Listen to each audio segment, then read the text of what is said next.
Good afternoon. आवाज येतो का बघा? काल आपण काय बघितलं कालच्या लेक्चरमध्ये? मौर्य साम्राज्याचे संस्थापक चंद्रगुप्त मौर्य. आणखी काय बघितलं? त्यांचं असणारं कॉन्ट्रीब्युशन, मौर्य साम्राज्य निर्मितीमध्ये काय काय प्रकारचं कॉन्ट्रीब्युशन होतं तेही पाहिलं आपण. आणखी काय काय पाहिलं बघा, आठवतं आहे का तुम्हाला? काय काय आठवतं आहे बघा? कालच्या लेक्चरमधल्या कोणत्या कोणत्या गोष्टी आठवतात बघा? पटपट पटपट सांगा बघू. मौर्य साम्राज्याबद्दल आपण बघायला लागलेलो होतो बघा. कोण आहे का?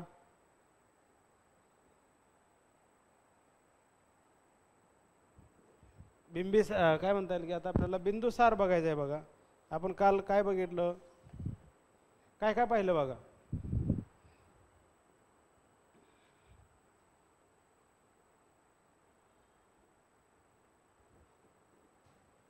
Mauryan empire.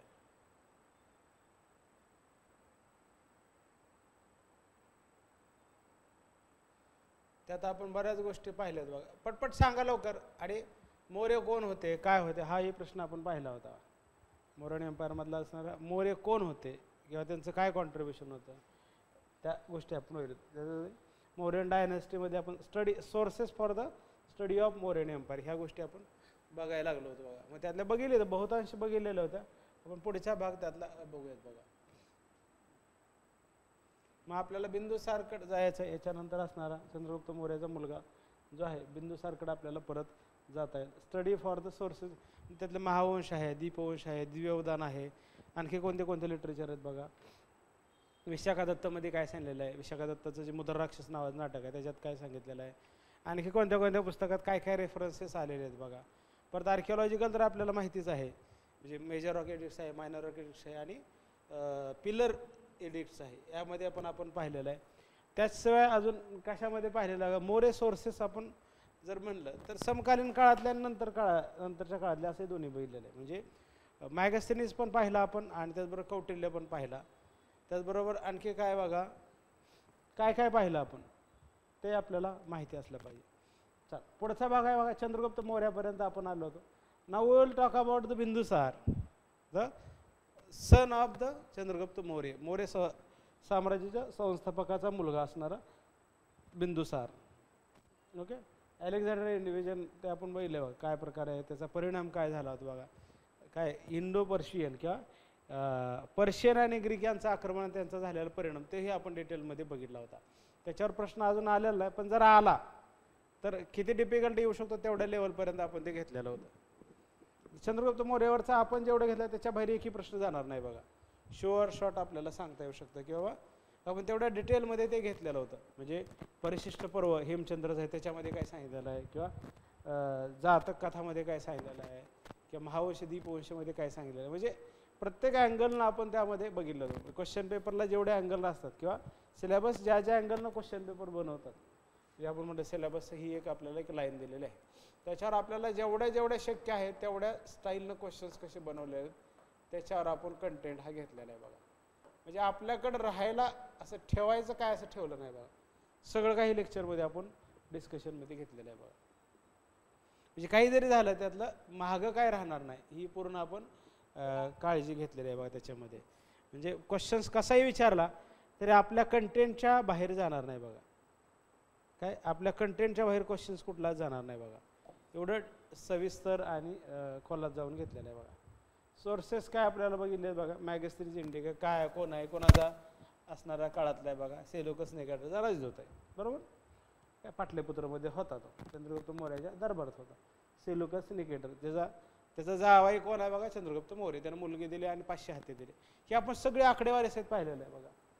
His account Indica encapsulates his impression of India particular northern India under Chandragupta Maurya. Original work is lost. नंतर काही लोकांच्या रायटिंगमध्ये ते आलेलं आहे. म्हणजे मूळ आपल्याला लेखन मिळालं ते हरवलं गेलं आणि नंतरच्या वेगळ्या लोकांच्या मध्ये जे उतारे आले आहेत बाकीच्या गोष्टी त्यात आलेल्या आपल्याला दिसतात बघा. What is available instead quotation सापडलेले त्यांचे. एक्सपर्ट्स म्हणजे सारांश आहे, समरीज आहे आणि त्यात काय होतं त्याचा एक अंश सापडलेला आहे. कोट्स पण आपल्याला त्यातनं घेतले नंतरच्या याच्यातनं आलेले आहेत बघा. काय लेखकांमध्ये आले. नंतर जर आपण बघितलं बघा कौटिल्यचं अर्थशास्त्र, त्याच्यामध्ये आपण बघितलं याचा सुद्धा क्रॉस चेक करून आपण बघितलं बघा की त्याच काळात असणाऱ्या कौटिल्याचा संदर्भ आपल्याला अशोकाच्या शिलालेखात दिसतो का. बिंदुसारच्या रायटिंगमध्ये दिसतो का? किंवा मौर्य काळात अशोक काय चंद्रगुप्त मौर्य बरोबर आपल्याला हा असणार दिसतो का? कोण? कौटिल्य. ट्रॅडिशनल अर्थशास्त्र हे अस्क्राईब टू कौटिल्य असं म्हटलं जातं. त्याला विष्णुगुप्त आणि चाणक्य असे आणखी 2 नावं आहेत. Who is believed to have been Chandragupta chief minister? He helped him overthrow the Nanda. अर्थशास्त्र is theoretical treatise. theoretical. हे अर्थशास्त्राचं पुस्तक जरी असलं, अर्थशास्त्र नावानं पुस्तक जरी असलं, तर त्याच्यामध्ये माहिती जी आहे ती राजकीय माहिती आहे बघा. त्याच्यामध्ये जी माहिती दिलेली आहे ती राजकीय माहिती आहे बघा. Prescribe modes of state craft. राज्य कसं चालावं, ॲक्च्युअल स्टेट कसं आहे हे सांगितलं नाही आहे, पण राज्य कसं चालावं हे सांगितलेलं आहे.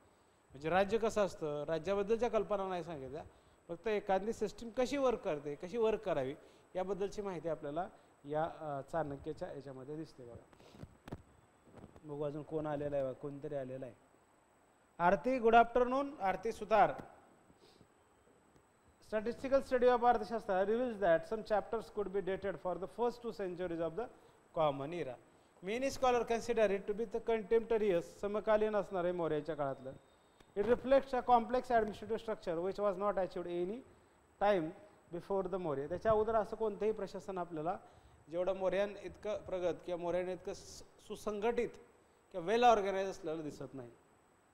मग त्यानंतर दिव्यावधान हा पण जर इतर आकडेवारी टाकल्या, आपण हे सगळं केलेलंच आहे ऑलरेडी, फक्त रिवाईज घेतो. कालच्या लेक्चर्सला रिवाईज म्हणलं. This is the first source, then we will talk about the this is the second source and this is the third source, Divyavadhan and Ashokavadhan as well as Sri Lankan Buddhist Chronicles, Mahavamsa आणि दीपवंश. हे आपल्याला काय म्हणता येईल की हे झालं 3रं, हे झालं 4थं, हे 5वं, हे 6वं. किंग लिस्ट इन द पुराणात हे झालं काय 7वं. राजांची, मौर्य राजांची यादी पुराणामध्ये नंतरच्या काळात आलेली आहे. The most significant source for the Mauryan period is undoubtedly the inscriptions of Ashoka. Ashoka inscription mark the beginning of Indian epigraphy. भारतीय अभिलेखशास्त्र किंवा अभिलेखांचा अभ्यास आपल्याला अशोकाच्या काळापासून सुरुवात झालेला दिसतो. What set Ashoka's edicts apart is that they are issued a first person, in first person, thereby revealing the voice and ideas of the king himself. The edicts are written in the Prakrit language and Brahmi script. Occasionally in the Kharosht Lipi. Kharosht Lipi मध्ये दिसतो northwestern part of the subcontinent. There are a few inscriptions in Greek and Aramaic as well. A bilingual Greek Aramaic inscription was found at Sher Khuna near Kandahar जवळ आपल्याला Indo Greek inscription असणारे मिळते. Bilingual असणार ह्याची माहिती दिली तर बघा. बायलिंग्वल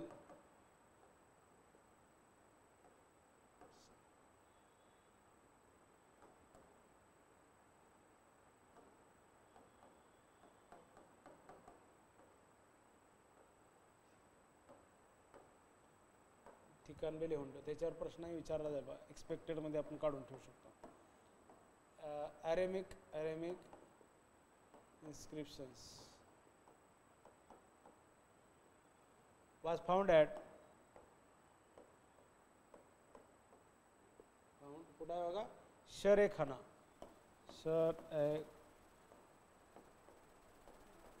खुना कंदहार जवळ, अफगाणिस्तानातल्या कंदहार जवळ, south east of Afghanistan and one in तक्षशिलामध्ये पण तो मिळतो. Ashoka himself had designed this edict as a Dhammalipi, edicts of PT and are of the following types. कुठल्या कुठल्या प्रकारचे शिलालेख होते तेही आपण खाली बघा. 14 प्रमुख शिलालेख आहेत, मेजर ऑफ एडिक्ट्स आहेत बरोबर. त्याच्यानंतर 2 सेपरेट एडिक्ट्स आहेत, 2 वेगळे असणारे एडिक्ट्स आहेत. त्याला कलिंग एडिक्ट्स, कलिंग 1 आणि कलिंग 2 असे 2 एडिक्ट्स आहेत. त्यानंतर 2 मायनर एडिक्ट्स आहेत. नंतर मग 7 पिलर एडिक्ट्स आहेत, 7 स्तंभ काय म्हणता येईल की लेख आहेत, स्तंभ लेख आहेत, ज्यामध्ये स्तंभासारखं आहे. मग कुठला कुठला सांचीचा स्तंभ, सांचीचा पिलर एडिक्ट आहे, तसं आपल्याला 7 असणारे दिसतात बघा. ते कोणते कोणते त्यामध्ये प्रश्न विचारला जाईल की काय प्रश्न विचारला जाईल. Which of the following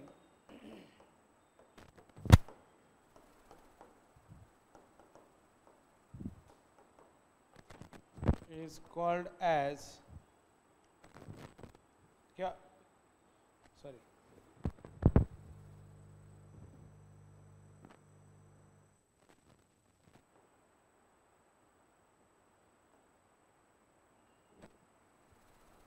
which of the following is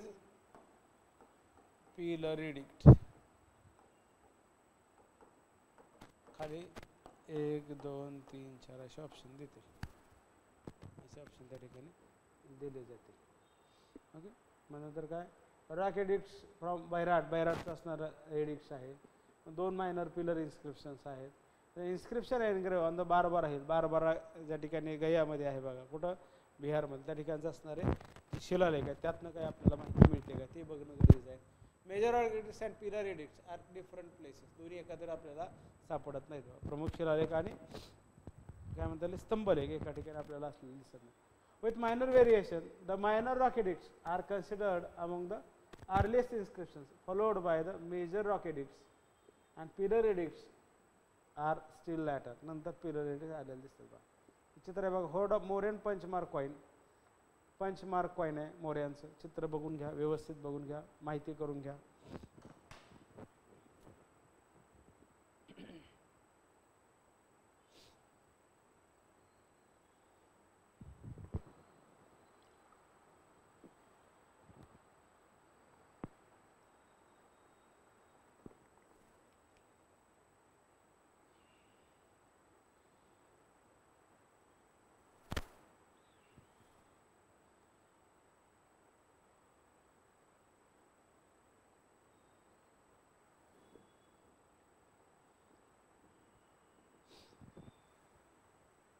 बघून घ्या.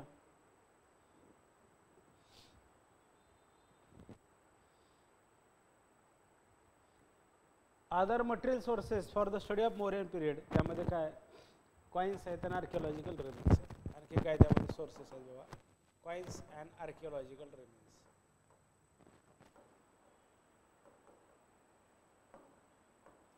पुरातत्वीय जे काही अवशेष राहिले त्याच्या आधारे आणि नाण्यांच्या आधारे आपल्याला त्या काळातली माहिती मिळते.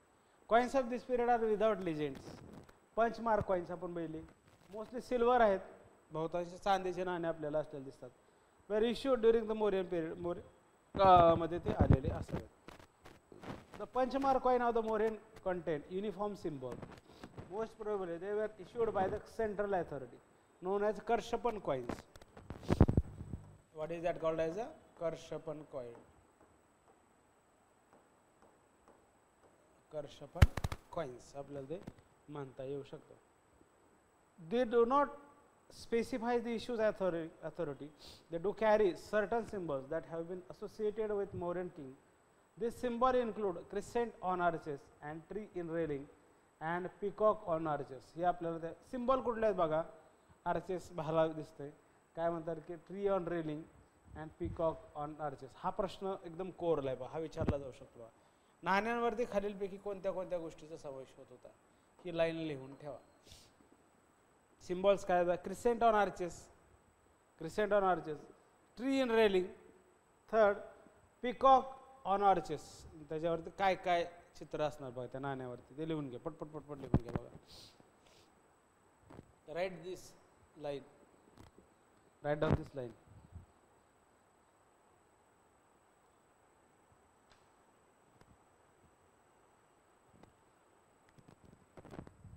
राईट डाऊन दिस लाईन.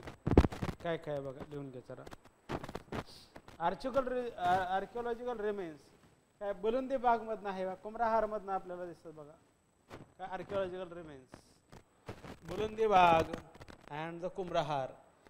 फिगर आपण बघूया, मौर्यन काळातले जे पाटलीपुत्र आहे त्यातले असणारे associate. Other sites at Takshashila, Mathura आणि भिट्टा. काय बघा जे साइट्स आहेत बघा, तक्षशिला, मथुरा and Bhitta.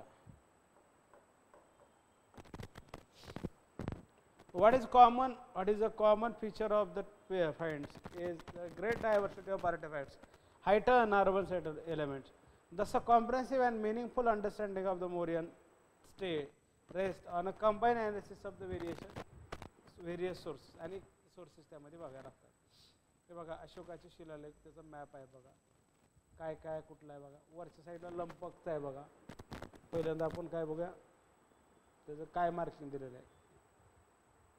गोल जो आहे प्रमुख शिलालेखासाठी आहे बघा. गोल शिलालेख, जे गोल चिन्ह दिलेलं आहे हे प्रमुख शिलालेख आहे, मोठे शिलालेख.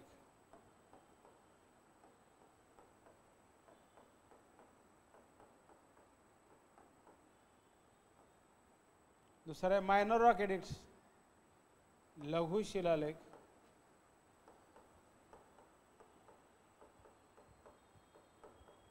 आणि स्तंभलेख.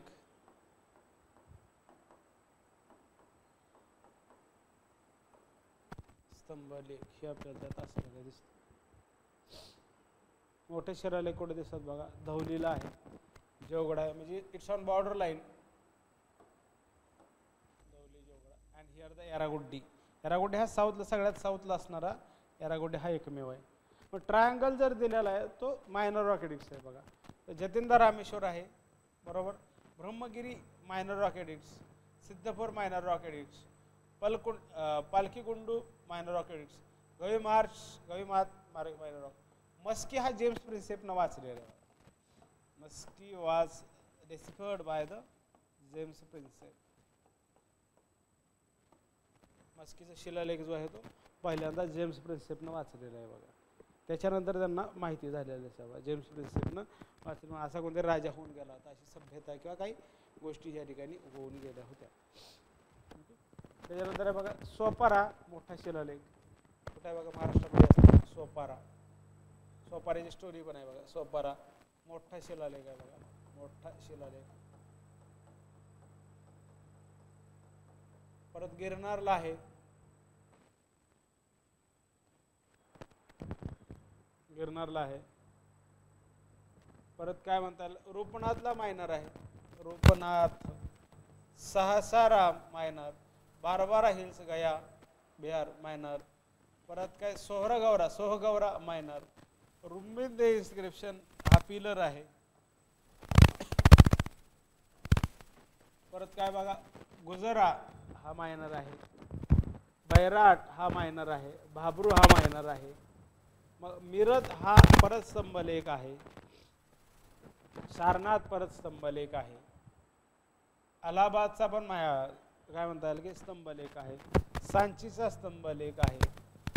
वरच्या साईडला गेला रामपूर व बुल आपण म्हणतो बघा, ते आहे मायनर. लवरिया नंदगड हा मायनर आहे, लवरिया आर्यराज हा मायनर आहे, सॉरी पिलर रॉक एडिक्ट्स आहे. वरच्या साईडला परत गेला तर कलसी हा परत मोठा शिलालेख आहे बघा, कलसी काय मोठा शिलालेख.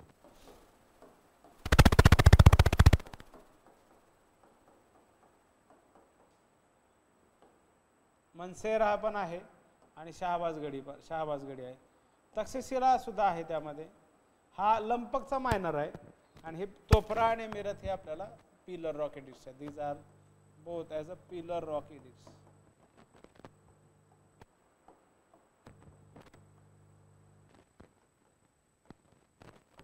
Pillar rock edicts, these are edicts of the Mauryan empire. एकदा बघून घ्या, एक लाईन बघून घ्या सगळं.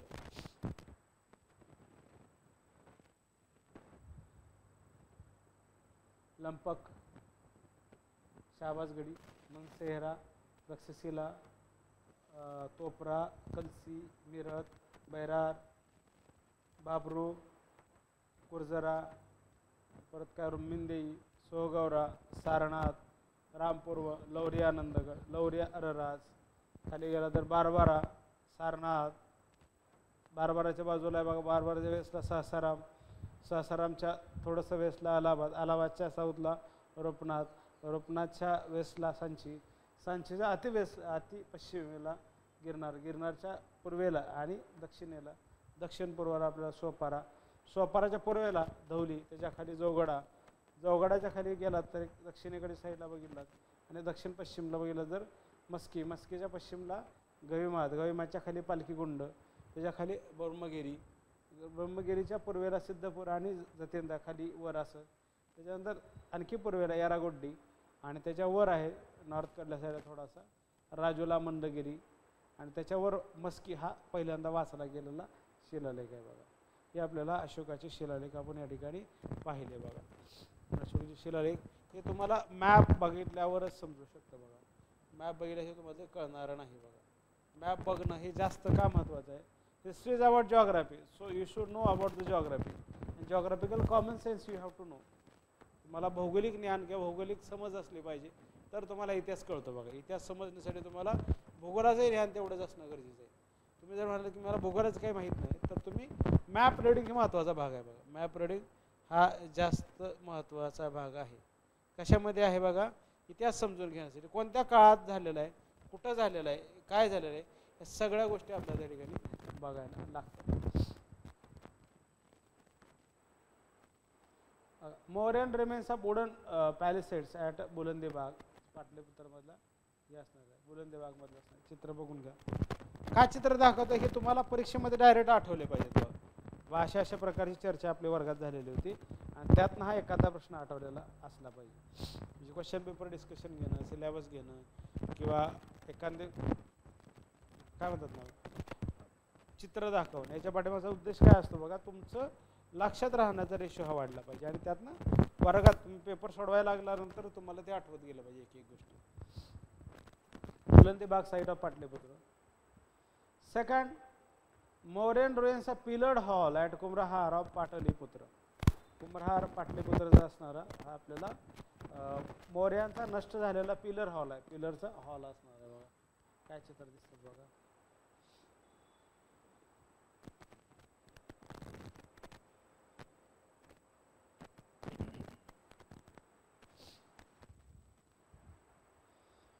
Mauryan dynasty आपण बघितलेले. Foundation of the Mauryan empire was laid by Chandragupta Maurya.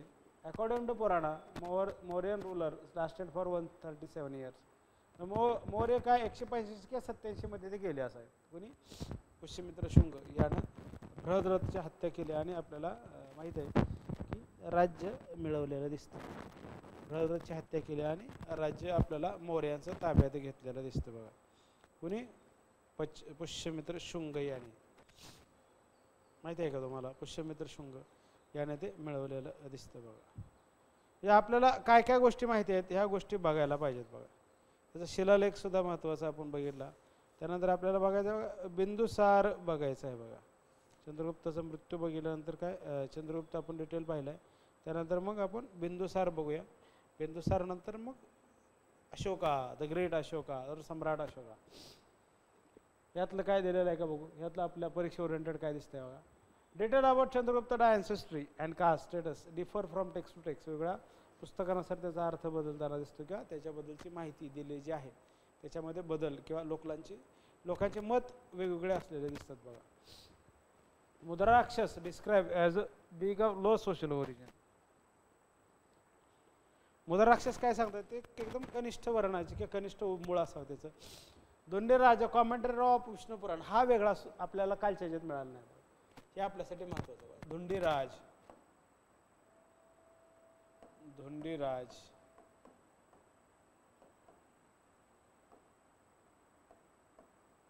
Dhondiraj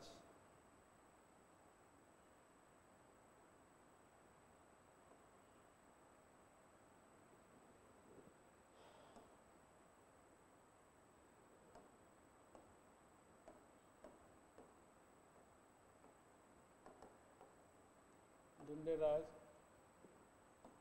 commentator on the Vishnu Puran, commentator.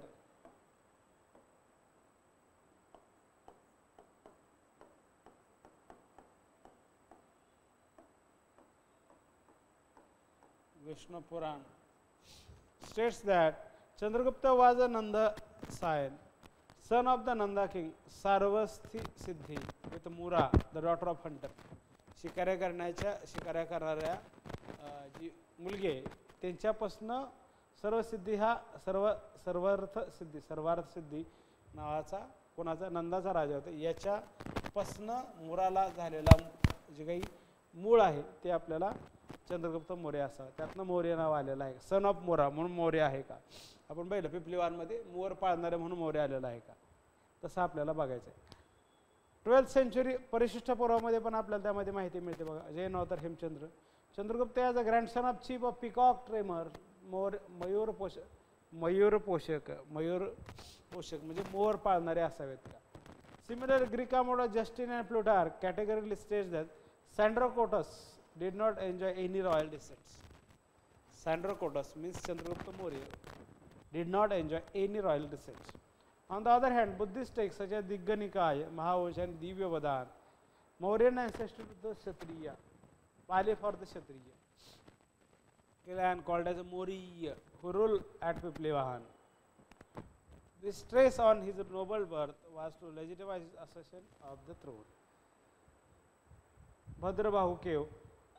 Chandragupta Maurya is said to have died at the Sravanbelogala. ज्या ठिकाणी चंद्रगुप्त मौर्याचा मृत्यू झाला अशी भद्रबाहू नावाची साईट आहे बघा. नाव लिहून घ्या. भद्रबाहू केव खालीलपैकी which of the following caves where the Chandragupta Maurya were died. खालीलपैकी कोणत्या ठिकाणी चंद्रगुप्त मौर्याचा मृत्यू झालेली साईट किंवा केव्ज आपल्याला दिसते. वेगळ्या लेण्यांची नावं आपल्याला जर दिला तर त्याच्यातनं तो प्रश्न हा विचारला जाऊ शकतो बघा.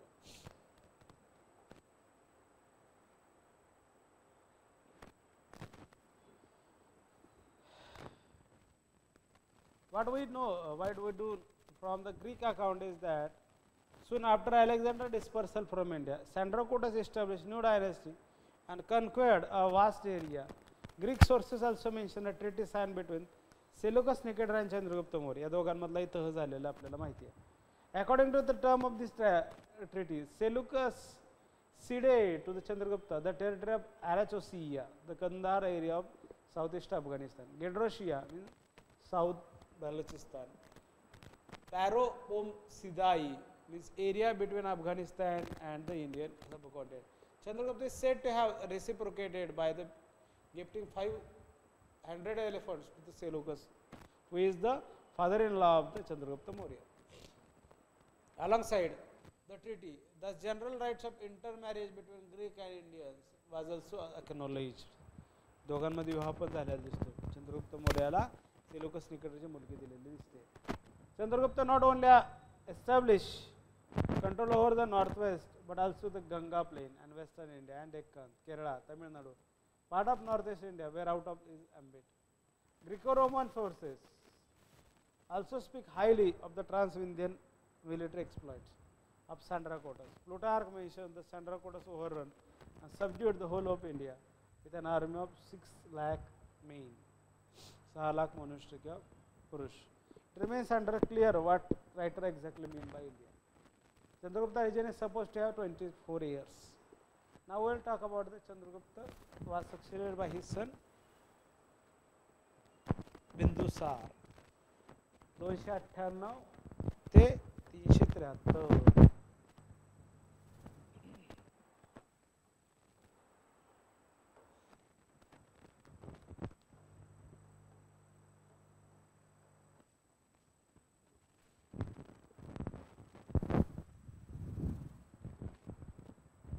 मौर्य साम्राज्य अधिपती झाला. त्याने साम्राज्यात नवीन प्रदेशाची भर घातली नसली तरी मूळ साम्राज्य विघटन होऊ न देता ते व्यवस्थितपणे सांभाळले. म्हणजे नवीन काय त्यात भर घातली नाही पण आहे असे पूर्णपणे टिकवण्याचा प्रयत्न आपल्याला या ठिकाणी काही केलेला दिसतो. कोणी बिंदुसारानं. बिंदुसाराच्या काळात आर्य चाणक्य हा त्याचा प्रमुख मंत्री होता. साम्राज्य विस्तार काय म्हणता येईल की खूप मोठा असल्याने राजधानीपासून दूर असलेल्या प्रदेशात काय चालले आहे हे त्यास कळत नसेल. परिणामी वायव्य भागात तक्षशिला येथे बंड झाले आणि बंडाची खबर आल्यावर त्याने आपला पुत्र अशोक यास बंडाचा बिमोड करण्यास पाठवले. बिंदुसाराने चंद्रगुप्ताने घालून दिलेली प्रशासन व्यवस्था बऱ्यापैकी सांभाळल्यामुळे साम्राज्यात फार कमी बदल घडून आले नाहीत. त्याचप्रमाणे ग्रीस, सिरिया, इजिप्त येथील परकीय सत्तांशी मित्रत्वाचे संबंध ठेवले होते. त्याच्या दरबारात वकील डिमॅकस होता आणि इजिप्तचा वकील डायोनिसिस आपल्या राजाचे प्रतिनिधित्व करीत होते. हा अमित्रघात, शत्रूचा निपात करणारा, त्याला काय टर्म दिलेला अमित्रघात हा शब्द वापरायचा. शत्रूचा निपात करणारा हे नाव ही टर्म लिहून ठेवा. अमित्रघात खालीपैकी कोणत्या राजाला म्हटलं जातं?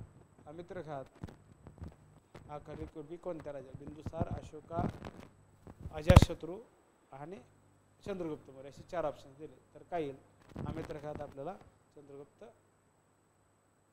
मौर्याच्या मुलाला म्हणलं जातं. अमित्रघात सक्सेसर राजा, शत्रूंचा निपात करणारा. Chandragupta was succeeded by his son Bindusar who ruled 297 to 273. The Mahabhashya refers to Chandragupta successor as Amitraghata. Mahabhashya पतंजलीच्या महाभाष्यामध्ये पण याची माहिती मिळते. पतंजलीचं महाभाष्यामध्ये माहिती मिळते.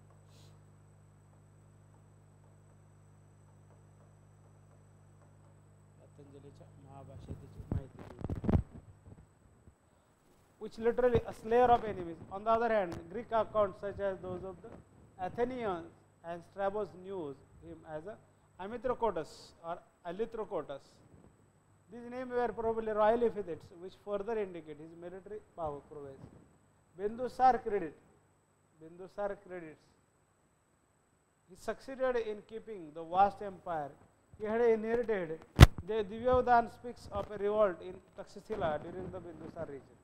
According to Divyavdan, subjects of Taxila were dissatisfied with the rough administrator Dushyat Amatya. Dushyat Amatya means ministers.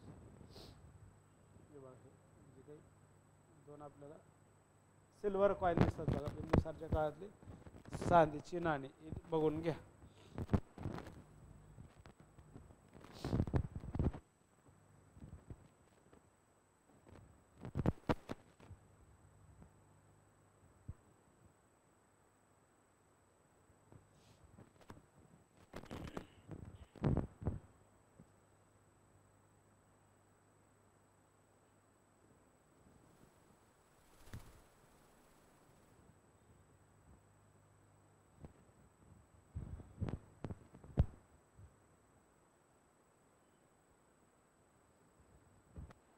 Under the Bindusar region, the diplomatic relations with the Greek ruler of West Asia continued. Bindusar is described as having requested to Syrian king Antiochus sent to him fine wine, fig, and the sophist. To this Antiochus replied that while he would definitely send across the wine and fig, but Greek laws do not permit the sale and purchase of sophist. म्हणजे ग्रीकांसोबत असणारा त्याचा व्यापार पण असलेला दिसतं. बिंदुसारच्या काळात ग्रीकांसोबत व्यापार पण चालू होता, हे पण आपल्याला या ठिकाणी दिसतं. म्हणजे काय काय प्रकारचं आपल्याला त्या काळात चालू होतं बघा. त्यानंतरचा आहे बघा Ashoka, the great Ashoka, the Ashokan empire. The Ashokan empire. For a long time अशोकाचा कालखंड काय, अशोकाबद्दल बरंच माहिती आहे बघा. अशोका, शोकमुक्त असणं, अशोक, मला काय म्हणायचं मराठीत घेतलं, अशोक किंवा अशोक, त्यालाच काय शोकमुक्त असणारा.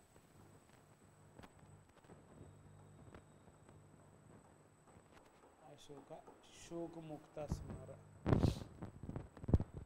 For a long time, till 1837, not much was known about Ashoka. In that years, James Prinsep deciphered Brahmi script, referring to the king called Devanampiya. प्राचीन भारतात इतिहासात सम्राट अशोक स्थान अनेक अर्थाने अनन्यसाधारण महत्व आहे.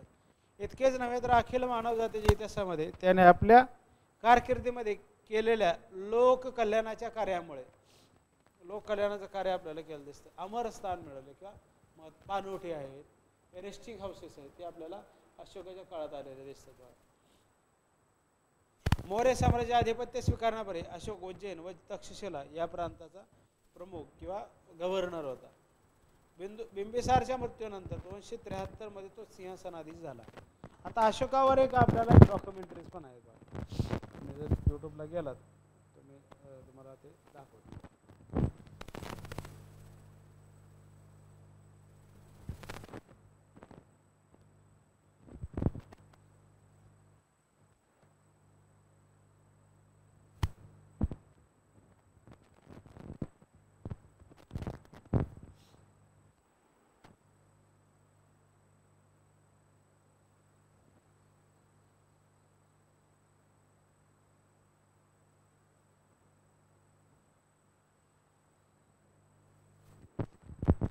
हे बघा, हे बघा,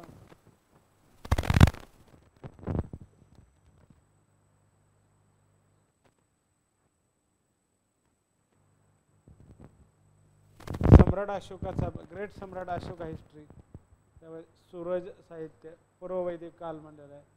हे आपल्याला वेगळ्या पद्धतीनं याच्यावर दिलेलं आहे बघा. शुंग काळ हा गव्हर्नमेंटची टी व्ही आहे बघा, सांसद टी व्ही म्हणून आहे बघा. त्याच्यावर इतिहास, चाणक्य रीती आणि मौर्य साम्राज्य याबद्दलची माहिती आपल्याला दिसते बघा. इतिहास हा अशोका काय बघा, मौर्य काळ कसा होता पार्ट 3 मध्ये आपल्याला दिसतं. Sambhavi take over as member of parliament ते आपल्याला काही गरजेचं नाही. आपल्याला फक्त हिस्ट्री ऑफ अशोका, अशोक स्तंभ किंवा अशोकाबद्दलची माहिती आपल्याला काय दिसते बघा राज्यसभा टी व्ही किंवा गव्हर्नमेंटच्या चॅनल्सवर काय काय माहिती मिळते. कुशाण काळ सगळं दिलेलं आहे बघा. म्हणजे तुम्हाला इतिहासाच्या गोष्टी व्हिडिओ मार्फत पण तुम्हाला पाहता येतात बघा गव्हर्नमेंटच्या डॉक्युमेंटवर. त्याच्यामध्ये वर्धन काळ दिलेला आहे बघा, उत्तर वैदिक काळ दिलेला आहे, काय काय प्रकारचं स्वरूप होतं कसं होतं. परत काय गुप्ता काळ पण दिलेला आहे त्याच्यामध्ये सांस्कृतिक टी व्हीला. परत काय काय आहे बघा पुढं, बिहार के गली बाहुबली अशोक, नाही ते आपल्याला काही गरज नाही. अजंता एलोरा केव,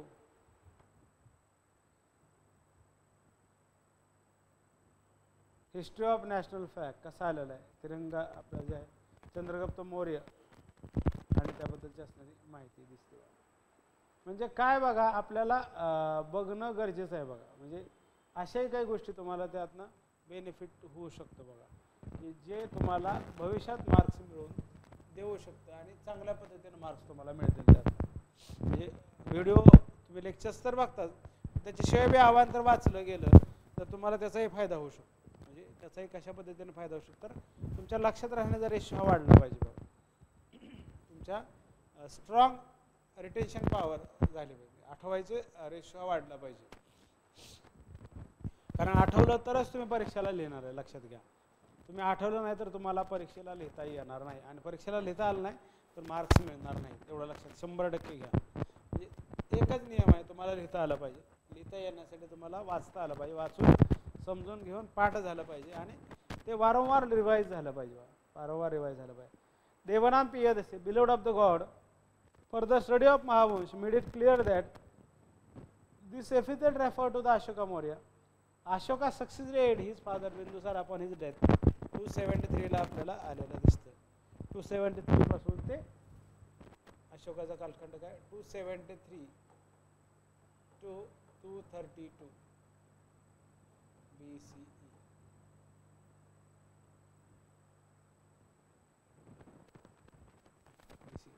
Bindusara up to his death, upon his death 3 to 73.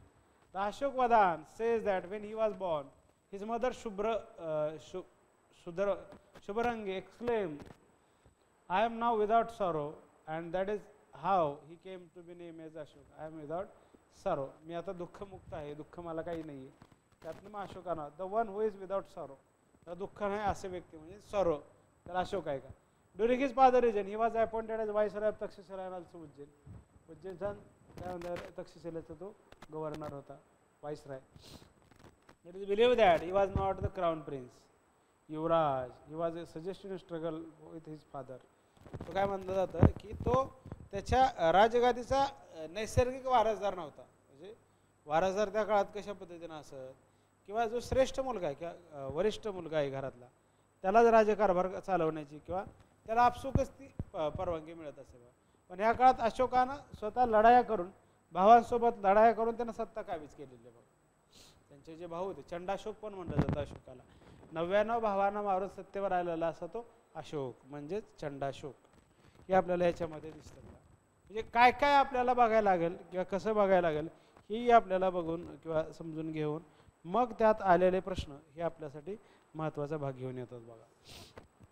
कारण प्रश्न कसे फिरतात हे जास्त बघणं गरजेचं आहे बघा. प्रश्नांचं नेचर काय, आणि आताचा नेट पेपरचा अवघड होता बघा, नेटचा जूनचा झालेला 28 जूनचा. तसा जर डिसेंबरचा जर पेपर आला तर तुम्हाला त्याच पद्धतीची तयारी तगडी करणं गरजेचं आहे बघा. जर व्यवस्थित तयारी नाही केली गेली तर तुमचा रिझल्ट येणं हे अधिक कठीण होत जाईल बघा. आणि विदाउट युअर काय म्हणतात त्याला NET, you are not eligible for PhD also. PhDसाठी तुमच्याकडून नेट असणं गरजेचं आहे बघा. जर तुमच्याकडे जर नेट नसेल किंवा नेटसाठी तुम्ही अप्लाय केलं नाही तर PhD सुद्धा अवघड चाललेलं आहे बघा वरचेवर. काय हे तुम्हाला पाहणं तेवढंच अत्यंत गरजेचं आहे. नाहीतर काय होतं बघा, पुढं आपल्याला सगळं समजत जातं आणि रिझल्ट नाही आला की गोंधळ हा उडतो बघा. गोंधळ उडू नये ह्यासाठी तुम्हाला वारंवार त्याच गोष्टी सांगतोय किंवा जेणेकरून तुम्ही नेट झालंच पाहिजे. काही ना काही कारण नसू द्या, सेट झालेलं चांगलीच गोष्ट आहे. सेट तर काय तुम्हाला कॉलेजला अप्लाय करता येईल, पण PhD सेट करण्यासाठी किंवा नॅशनल लेवलच्या कॉम्पिटिशनसाठी तुम्हाला you should be qualified for NET, otherwise it is problematic. Ashoka like Bindusara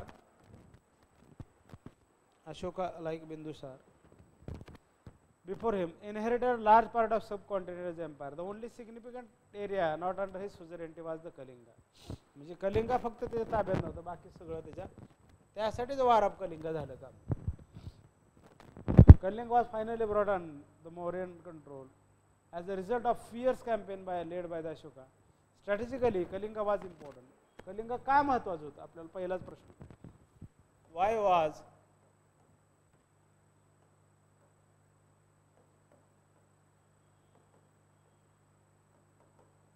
Kalinga important? चला सांगा बघू, कारण सांगा बघू.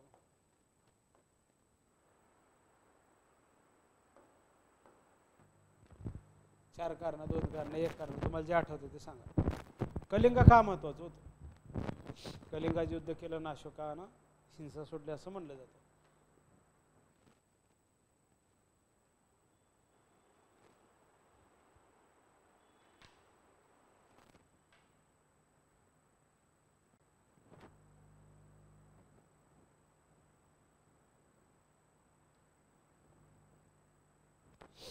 Why was Kalinga important? काल आपण काही प्रश्न बघायला सुरुवात केली, ते प्रश्न आज बघूयात. बघा 5-10 प्रश्न. तर स्ट्रॅटेजिक महत्व आहे, सामरिक महत्व आहे, रिच फॉरेस्ट रिसोर्सेस आहेत, मौर्यन ट्रेड रूटसाठी महत्त्वाचं आहे, नैसर्गिक साधन संपत्ती आहे, व्यापारासाठी पण महत्त्वाचं आहे, पेनिन्सुलर ईस्ट कोस्टला पूर्व किनाऱ्यासाठी महत्त्वाचं ठिकाण आहे. However, campaign itself was very destructive. Thousands of killed and many more captured as prisoners. त्याला युद्धकैदी म्हणतो आपण. The large-scale destruction is said to have filled King Ashoka with remorse. In Rock Edicts 13, 13व्या Rock Edicts मध्ये Ashoka states that such a death and destruction is inevitable when an unconquered area is conquered. म्हणजे जो प्रदेश ताब्यात घेतला ना तो ताब्यात घेण्यासाठी हिंसा गरजेची होती असं अशोका सांगतो. He wished that his successor would avoid any more bloodshed. Despite being remorseful, Ashoka issued a warning to the troublesome forest people, reminding them that even in his repentance, he still had the power to punish. It is also noteworthy that Ashoka refrained from engraving his remorse at any location in Kalinga, where the Rock Edict 13 was in fact replaced by the separate edicts. The separate edicts contain instruction to his officers and emphasize the value of good administration. These are the Ashokan pillar at Vaishali. अशोकाचा pillar Vaishali मधला बघून घ्या. बघून घ्या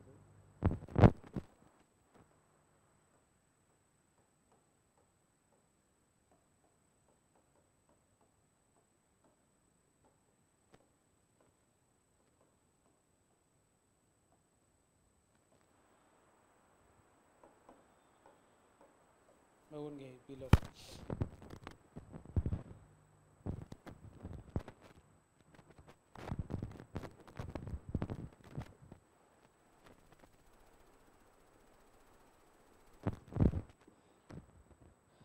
Victory in Kalinga was marked the official replacement of the war drum Bheri Ghosh with the sound of Dhamma Ghosh. अशोकाचं रूपांतर भेरी घोष ते धम्मघोष या कलिंगा युद्धानंतर झालं. Bheri Ghosh to Dhammaghosh.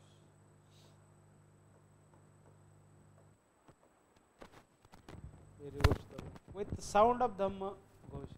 The remorse over the Kalinga war sparked his interest in Buddhism and started his journey of conversion. It was not, however, an overnight conversion, and Ashoka's sympathy towards Buddhism had been brewing. Himself states in Minor Rock Edicts 1 that he has been a lay devotee for 2.5 years, indicating that he turned towards the Buddha's teaching only gradually and not suddenly. बुद्धाच्या शिकवणीकडे तो हळूहळू आलेला आहे बघा, not suddenly, अचानक राहिला, त्याचा विचार करून पाचार करून त्यातनं तो आलेला दिसतो. ओके, प्राचीन भारतात बघितला आपण अशोका म्हणजे शोकमुक्त, त्याच्या नामाभिमानाचा उल्लेख मस्की आलेखामध्ये फक्त एकदाच आला. पुराणामध्ये त्यास अशोकवर्धन म्हणलेलं आहे. गिरणारच्या शिलालेखात मौर्य अशोक म्हणलेलं आहे. आपल्याला बाकीची माहिती दिली की पुराणामध्ये त्याला काय म्हणलेलं आहे, अशोकाला.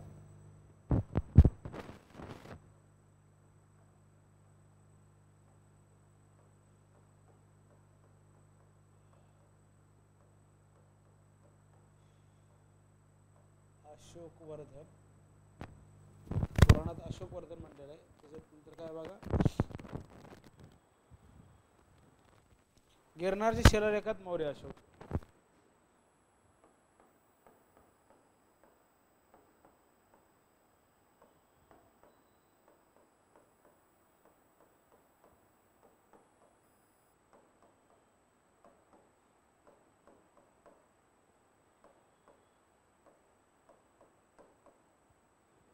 गिरणारच्या शिलालेखात मौर्य अशोक. कोलकाता भाबरू शिलालेखात पियदसी लाजा मगधे.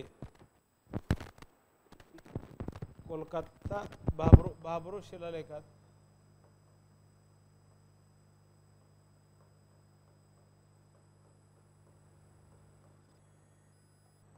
काय म्हणलेलं आहे त्या ठिकाणी,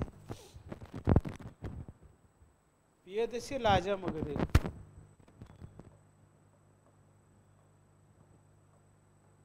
पियदसी लाजा मगधे. पियदसी लाजा मगधे ही आपल्याला अशोकाला वापरलेली जी काही हे आहेत बघा. अन्य काही शिलालेखात देवनाम प्रिय पियदसी, देवनाम प्रिय पियदसी अशोकाला संबोधतात. बिंदुसाराने आपल्या सुसीम अशोक या तिन्ही मुलांना उत्तम प्रकारे शिक्षण दिले. अशोक स्वतः प्रतिभावान, महत्वाकांक्षी, शस्त्र निपुण होता. वायव्य भागातील तक्षशिलेचे बंड मोडून त्याने आपल्या पराक्रमाचे चुणूक दाखवले. त्यानंतर उज्जैनचा राज्य प्रतिनिधी होता. कोण? अशोका उज्जैनचा राज्य प्रतिनिधी होता.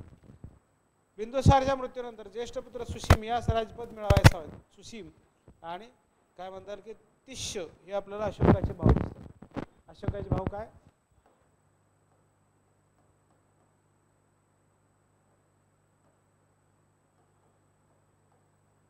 सुसीम आणि तिष्य.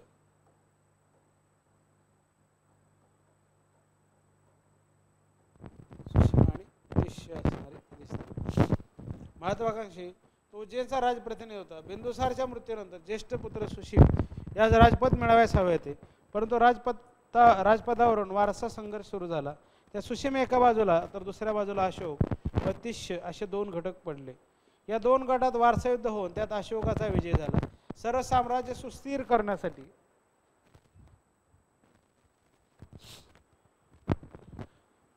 करण्यासाठी 4 वर्षाचा अवधी गेला आणि इसवी सन पूर्व काय म्हणता येईल की 269 मध्ये अशोकाने अधिकृतपणे राज्याभिषेक करून घेतला. त्यावेळेस त्याला काय म्हणता येईल की स्वतःला देवनाम पियदसी असे बिरुद धारण केले. देवनाम पियदसी असे बिरुद धारण केलेलं दिसतं. आपल्याला त्याच्यामध्ये काय बघा, गादीवर येताच चंद्रगुप्ताप्रमाणे काय म्हणता येईल की अशोकाने साम्राज्य विस्ताराचे आपल्याला काय महत्त्वाचं पाऊल उचललेलं दिसतं. त्याने काश्मीर आपल्या साम्राज्याला जोडला. त्यानंतर त्याने आपले लक्ष कलिंग या ठिकाणी वळवले आणि ओरिसाकडे कलिंग मोहीम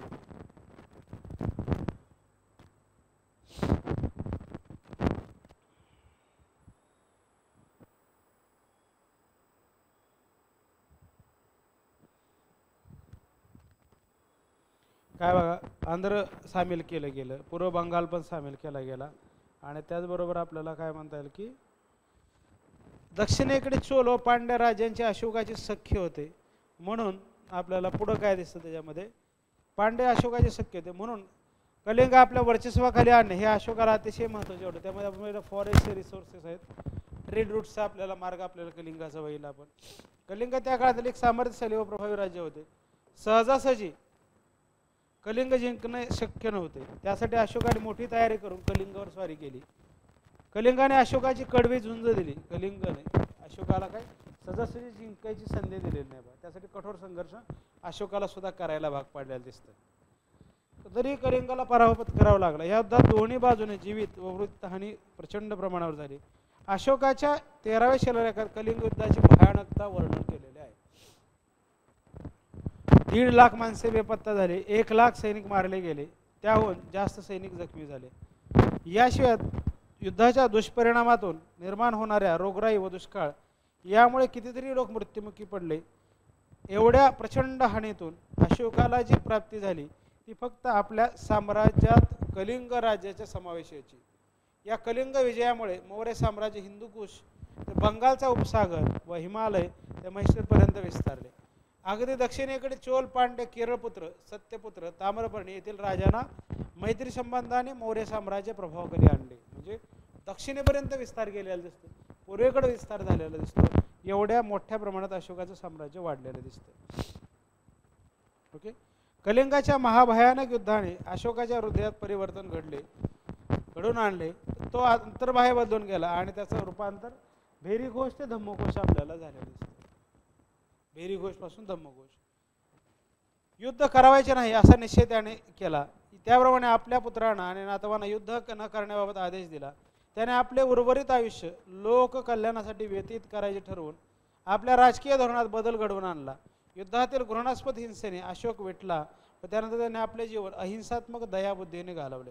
इतिहासात अनेक राजांनी व सम्राटांनी मोठी युद्धे केली असेल तरी जिंकून विजयोन्मुख हर्षभरित झाले असतील, परंतु मानवी जीवनाची क्षणभंगुरता पाहून व धर्मभावनेने प्रेरित होऊन पुन्हा कधीही युद्ध न करण्याची प्रतिज्ञा करणारा फक्त अशोकच होऊन गेला. त्याचे थोरपण याच घटनेत दिसून येते. म्हणजे काय, युद्ध झाल्यानंतर जो चेंज झालेला आहे अशोकामध्ये, तो महत्त्वाचा आपल्याला या ठिकाणी पाऊल हे अशोकाच्या काळातलं दिसतं. The extent of Ashoka empire can be stress spread of his inscriptions. From their distribution, we know that the Mauryan Empire extended to the Afghanistan in the northwest, वायव्य दिशेला अफगाणिस्तान पर्यंत, ईस्टर्न दिशेला ओडिसा पर्यंत. अकॉर्डिंग टू रॉक एडिक्ट 13, 13व्या rock edict पर्यंत जर आपण बघितलं तर rest of the subcontinent was under the Mauryan rule, barring the extreme south which was ruled by the chhola,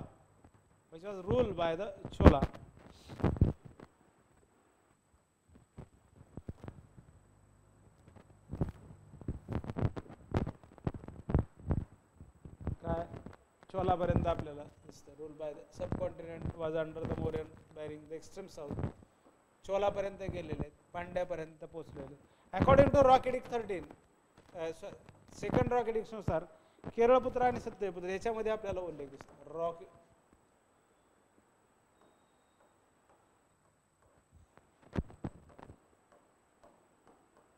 addict second, त्यात काय म्हणतात, केरळपुत्र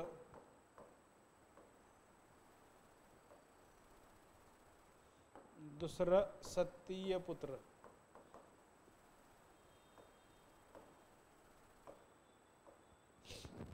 the people of diverse origin, वेगळ्या मूळ असणारे लोक, डायव्हर्स कल्चर, वेगळी संस्कृती in his empire. For example, in the north west are mention the Kamboja and Gandhara. वायव्य दिशेला कंबोज आणि गांधारमध्ये दिसतं. They are mention along the Yavanas also.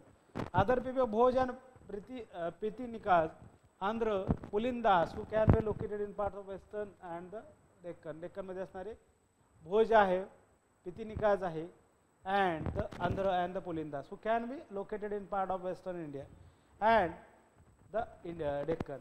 The Mauryan Empire declined rapidly after Ashok. अशोकानंतर वेगानं आपल्याला मौर्य साम्राज्य ऱ्हासाला गेलेलं दिसतं. अशोकाच्या मृत्यूनंतर मौर्य साम्राज्य वेगानं ऱ्हासाला गेलेलं दिसतं. म्हणजे त्यानंतर खूप काळ राहिलं नाही बघा. किती 232ला आपल्याला गेलं, अशोका गेल्यानंतर 185 BCला बृहद्रथनं ती सत्ता संपवलेली.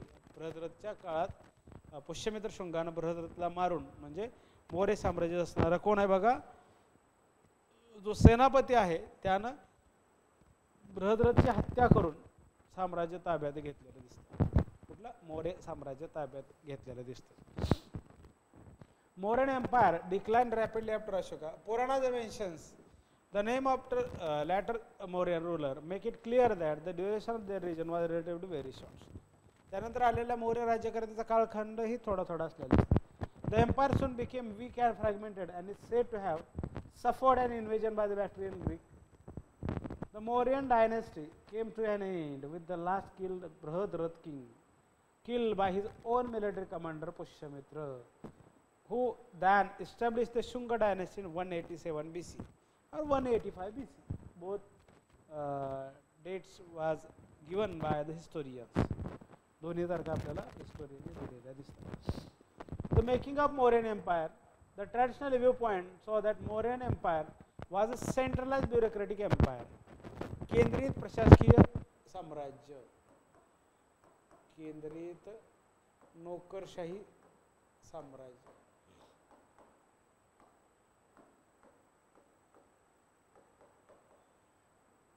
Empire. Such empire is characterized by the powerful king who thoroughly mentally exploits peace and military exploits peace and the cohesiveness of the king. म्हणजे राजा धीरे लष्करी प्रमुख असा दिसतो. राजा लष्करी प्रमुख. They are marked by the presence of allies. त्या ठिकाणी आपल्याला काय म्हणतात आघाडी पण आहे, शत्रुत्व आहे, मॅट्रिमोनियल रिलेशन्स पण आहेत, डिप्लोमॅटिक अलायन्सेस पण आहेत. These are the in empire. Centralized bureaucratic empire are exploitative in nature with corresponding elements of inequality among the social class. Romila Thapar earlier contested that the Mauryan Empire was uniform and centralized administrative entity was modified by her in the latter study. According to her, and decline of Mauryan Empire हा सिद्धांत आहे बघा, हा thesis आहे रोमिला थापरांचा. त्याच्यामुळे Mauryan empire बद्दल आपल्याला जर डिटेल वाचायचं असेल तर रोमिला थापर हे आपल्यासाठी मस्ट आहे बघा. रोमिला थापर जर तुम्ही वाचलं, रोमिला थापरांचं आपण पुस्तक पण रेफर करतो बघा की अर्ली इंडिया टू कुठं अर्ली मिडिवल पर्यंत आपण बघतो बघा. एक आद्य काळापासून ते 1200-1300 काळापर्यंतचा इतिहास जे आपण रोमिला थापरांचा वाचतो. Romila Thapar earlier contested according to her at the hub was the metropolitan of state of Magadha, broadly an area of distribution of the period. This was an area of maximum centralized administration. Maximum centralized administration. Then there were the core areas which were of strategic importance, agrarian and commercial potential. त्यामध्ये शेतकी महत्व आहे आणि त्याच्यावर व्यावसायिक महत्व आहे. The second category was less central control and was under the control control of governor and senior officers. Gandhara, Raichur Doab, southern Karnataka, Kalinga and Saurashtra were such core areas. The third category was those areas which were located at the peripheries. The economy of such region was not restructured by the Mauryan states. Only the resources were tapped. The Mauryan realm covered diverse ethnic groups, including त्यामध्ये काय बघा non indigenous यवनच पण आहेत बघा. यवन म्हणजे Greek, as वेल age different linguistic, वेगळ्या भाषेचे लोक पण आपल्याला त्यामध्ये असलेले दिसतात, वेगळ्या भाषेचे. This is corroborated from the fact that Ashoka edicts have found at least 3 languages. अशोकाच्या एडिक्ट्स आपल्याला वेगळ्या भाषेमध्ये मिळतात. एक तर प्राकृतमध्ये मिळतं, नंतर ग्रीकमध्ये आहे आणि अरेमिकमध्ये आहे. Aramaic Ashoka edicts also corroborate the presence of multiple religious beliefs, practices, including the Buddhism, Jainism, Vedic and Brahminical practices. Ajivakam and smaller sects. These are the tolerance by the Ashoka. In today's scenario, we have to know the term means by tolerance. सहिष्णुता आपल्याला अशोकाच्या काळात असलेली दिसते की बाकी धर्माचेही लोक त्याच्या साम्राज्यामध्ये गुण्यागोविंदानं राहताना दिसतात बघा. त्याच्या ह्याच्यामध्ये गुण्यागोविंदानं राहताना आपल्याला दिसतात. बाकी वर्णाची लोक किंवा बाकी संस्कृतीची लोक, बाकी धर्माची लोक, बाकी पंथाची लोक. त्यामुळे त्याला अशोकादी ग्रेट म्हणलं जातं किंवा सम्राट अशोक का म्हणलं जातं. देवानाम प्रिय प्रियदसी, देवानाम प्रिय प्रियदसी, देवाचा बिलोड ऑफ द गॉड, देवाचा प्रिय असा तो राजा कुठला सम्राट अशोक. नंतर काय बघा the key difference between a kingdom and empire is present in fact that kingdom draws maximum profit from existing sources. किंगडमचा अर्थ काय बाबा आहे त्यातनं जास्तीत जास्त नफा मिळवणं.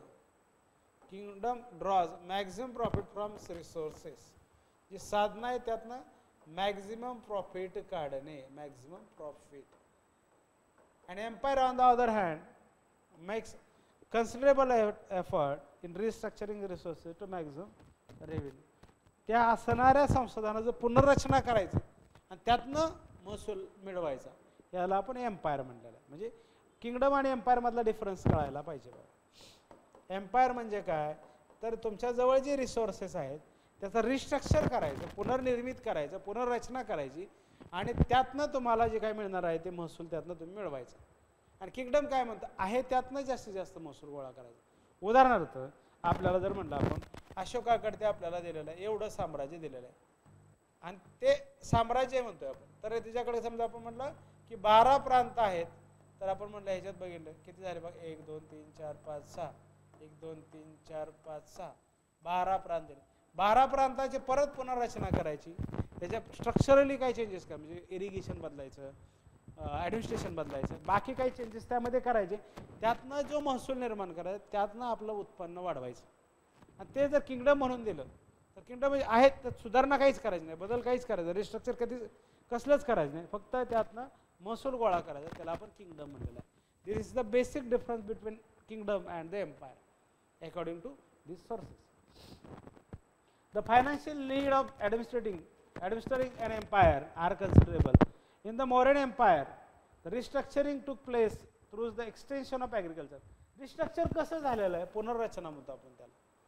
पुनर्रचना कशी झालेली आहे, तर एक आहे बघा शेती, पुनर्रचना आहे ती शेती.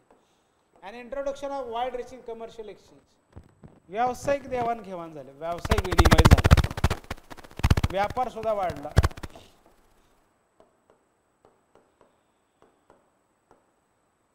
व्यावसायिक विनिमय वाढला. तापर moreover the governance of such and vast realm was aided through the multiple foci of administration. Thus, regional variation and diversity were accommodated by the Mauryan rulers into their polity. While an empire accommodates, integrates these diversities on the one hand and the same. It also favors homogeneity as a binding force. Thus, imperial system makes attempt to draw together end of the empire. To encourage foremost movement of people and goods. वस्तूंची देवाणघेवाण त्यामध्ये झालेली दिसते, त्या वस्तू विनिमय हा मोठ्या प्रमाणात झालेला दिसतो. त्यातनं म्हणता येईल की व्यापार वाढला, व्यापारातनं महसूल निर्माण झाला. जे किंगडम मध्ये नाही ते एम्पायर मध्ये आपल्याला चेंजेस दिसतात. This include the use of script, punch mark coin in exchange transactions. Thus, projection of a new ideology that sets new percepts. In the case of Mauryan Empire, the states attempted cultural homogeneity through introduction of the policy of Dhamma. त्यातनं धम्माचं धोरण आपल्याला आलेलं दिसतं. धम्माचे धोरणे आपल्याला अशोकानं आणलेलं दिसतं. धम्माचे धोरण आपल्याला अशोकानं आलेलं दिसतं. ओके, आता ह्याच्यामध्ये बघूया. इथंपर्यंत अशोकाचं कळालंय का बघा, मोरन एम्पायर. मग आपल्याला परत बघा इकॉनॉमी काय होती, पॉलिटी काय होते, एव्हरीथिंग राईट. नंतर शेवटी डिक्लाइन बघायचं बघा. After end of this point then we will talk about the decline और disintegration of Mauryan empire. First we will look into the economy of the Mauryan empire. अर्थव्यवस्था काय प्रकारची होती, कशा प्रकारची होती अर्थव्यवस्था, स्वरूप काय होतं, कसं होतं ते आपण बघूयात बघा.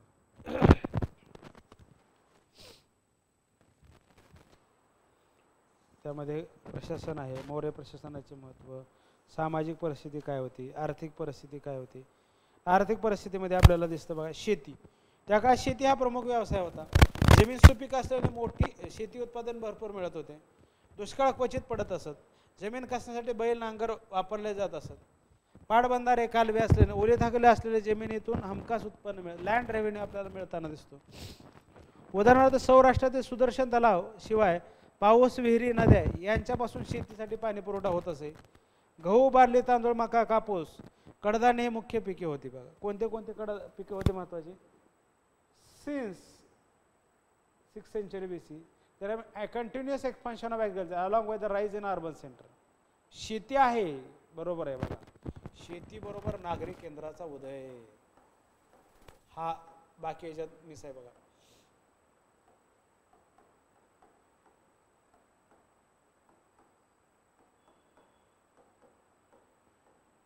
Rise in urban structure. The Greek writer Arrian talk about the immense number of towns. Technologically, the modern economy states were on a sound footing. The Arthashastra mentions use of different kinds of iron. वेगळ्या प्रकारचे लोह वापरलेला दिसते.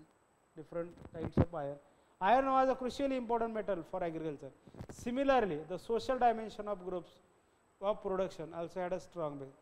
Arthashastra mentioned new land should be brought under the plough, and this purpose the Shudra were to be settled on these areas. नवीन जमीन लागवडीखाली आणणे यातनं शूद्र ही शेतीसोबत जोडलेले गेलेले दिसतात. जे अर्थशास्त्र सांगतं की आणखी काही जमीन तुम्ही शेतीखाली आणले पाहिजे, आणखी काही जमीन तुम्ही शेतीखाली आणले पाहिजे, लागवडीखाली आणले पाहिजे, ज्यातनं शूद्रा सुद्धा शेतीमध्ये आपल्याला सेटल झालेले दिसतात. Shudra we settled in agriculture. This need for labour intensive task. त्यामध्ये कामगार लागत होते. मग काय करणार, शूद्रांना शेतीमध्ये झोपलेलं दिसतं. The need of labour for labour intensive task such as the paddy cultivation were to be made with prisoners of war. युद्ध कैदी लोकांना शेतीवरती राबवून आज पण तुम्हाला दिसतं बघा. तुम्ही पुण्यातलं येरवाडा जेल पाहिला असेल बघा. ज्यांना शिक्षा झालेली आहे त्या लोकांना शेती करायला किंवा जे त्या कौशल्यानुसार कामं दिलेलं. ज्याला एखादं काम जमतं, कार्पेंटर तर कार्पेंट्री आहे, ज्याला जे जमतं तासायचं तास नाही, ज्याला शेती आहे तर शेती, अशा पद्धतीचं आपल्याला दिसतं बघा. It is believed that 1,50,000 people who were deported after the Kalinga war were used in this fashion. The Shudra settlers were given fiscal concession along with seed and cattle to settle new lands. त्यासाठी मग वनस्पती, बिया आणि त्याचबरोबर काही जनावरं किंवा जानवर दिले जायचे की शेती करण्यासाठी. Such land form as a part of Sita lands or the crown land. Sita land म्हणजे crown land. Thus to factor control over iron and manpower laid the foundation of a strong economy during the Mauryan periods. यातनं मजबूत असणारी अर्थव्यवस्था आपल्याला आलेली दिसते. महत्त्वाची पिके कोणते कोणते आहेत बघा, इथं लिहून देतो बघा. महत्त्वाची पिकं गहू, बार्ली, तांदूळ, गहू, बार्ली, तांदूळ, मक्का, कापूस, कडधान्य.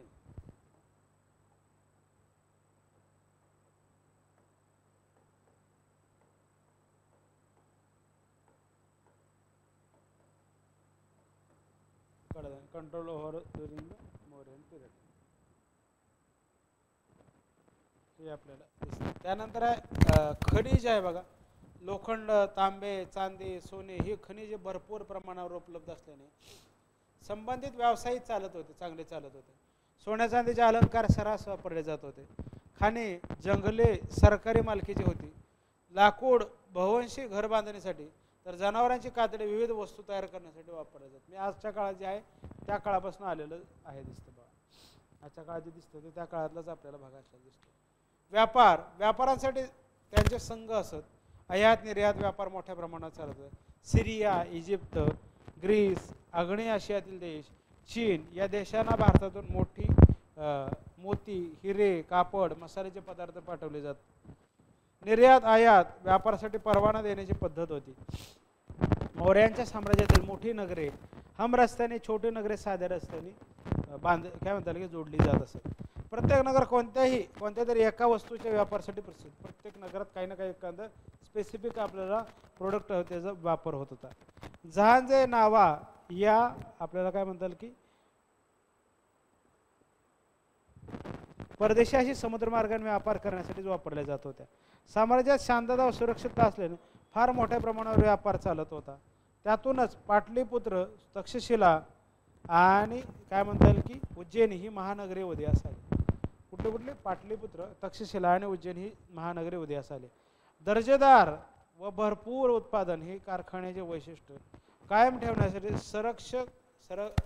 सरकार निरीक्षक असत. त्यासाठीचा निरीक्षक इन्स्पेक्टर लेवलचा अधिकारी असत. अर्थात त्यांच्याकडून गैरप्रकार घडल्यास त्यांच्यावर कठोर कारवाई केली जाते. त्यांच्याकडून बरं काय चुकीचं घडलं त्यांच्यावर पण कारवाई केली जात असते.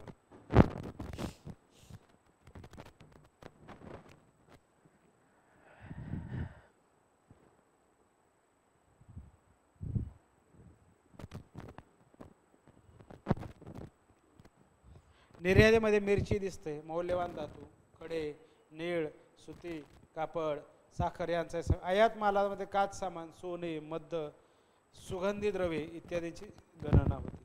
चलनमध्ये आपल्याला मौर्य काळात आर्थिक व्यवहारासाठी चलन म्हणून आपल्याला सोने, चांदी, तांबे यांचा वापर होतो, कॉईनसाठी किंवा चलनासाठी, करन्सीसाठी वापर होत असे. या धातूंच्या नाण्याचा वापर सुरू झाला होता. निख, पुरण व कर्षपण ही प्रमुख नाणी होती. निख, पुरण आणि कर्षपण ही 3 नाणी आपल्याला मौर्य काळात असलेले दिसतात. दैनंदिन आर्थिक व्यवहारासाठी वापरवायची नाणी गरजेनुसार स्थानिक प्रशासन तयार करत होते. जसं गरज आहे त्याप्रमाणे त्या नाण्यांचं उत्पादन होत होतं. असे निर्यात व्यापारासाठी वापरवायची नाणी केंद्रीय टांगसाळीत तयार केली जात असत. केंद्रीय टांगसाळीत तयार व त्यावर पूर्णतः नियंत्रण केंद्रीय कोषागार म्हणजे सेंट्रल गव्हर्नमेंटचं राहत असेल त्यावेळेस. ट्रेड अँड कॉमर्स, व्यापार आणि वाणिज्य मौर्य काळातला आपण बघूया बघा. व्यापार आणि वाणिज्य.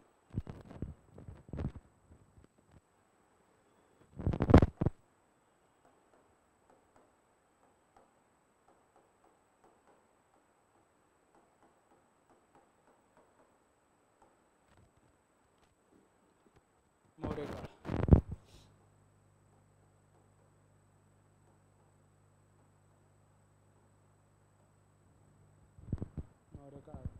Magad's trade was concerned about 2 things: expansion of trade, व्यापाराचा विस्तार आणि वाणिज्याचा विस्तार. व्यापार वाणिज्य विस्तार. Establishment of new towns and market, नवीन शहर बसवणे आणि बाजार व्यवस्था. Expansion of commerce and trade enabled the Maurya to augment their resources and their revenue. जातक refers to caravan traders. जातक कथामध्ये caravan traders carrying large volume of goods to distant places, वेगळ्या ठिकाणी जात असत. The Mauryan state was able to provide security and peace, and hence trade routes and trade become more secure. The major trade routes to West Asia and Central Asia pass through the northwest India. The major center like Rajgarh in Magadha and Kaushambi near present-day Prayagraj were located on main trade routes that were along the river Gangas and the Himalayas foothills. Patliputra was located in a strategic location. पाटलीपुत्रचं आपल्याला सामरिक स्थान हे महत्त्वाचं असतं. Which trade routes and river routes in all 4 directions, चारही दिशेला आहे. The northern route like the city, नॉर्दरला आपल्याला कोणत्या कोणत्या दिशा दिसतात बघा. Kapilavastu, Shravasti, Vaishali, वैतकलसी, Hazara, and eventually the Peshawar.